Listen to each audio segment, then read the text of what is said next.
Hey y'all, I've got a quick tip for you today. Actually, I'm going to throw it back to my very first episode of the Fishing Business Podcast. If you haven't watched it, you should go back to episode number 1. It's with Keith Daffron from Vexus Boats, the president of Vexus Boats, and it's a great episode. Keith is just a fantastic guy.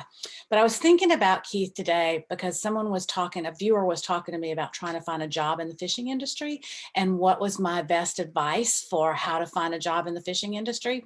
And really, there's a lot of different paths that could get you there, but there's one thing that will serve you well in the fishing industry or any other industry, and that is your work ethic. And Keith talked about that. So I'm going to let him explain in his words. All right, now speaking of work ethic and hard work, the podcast guest this week is going to be incredible.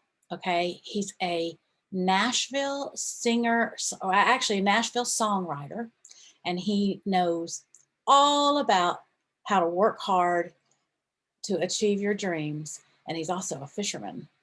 So that's coming up next time on the Fishing Business Podcast. All right, so that's a great transition to the next guest on the Fishing Business Podcast. He's a songwriter from Nashville who has achieved great things, and he's also a fisherman. So I think you'll really be able to relate to him, and he really understands hard work. So that's next time on the Fishing Business Podcast. It'll be here before you know it. See you next time, y'all.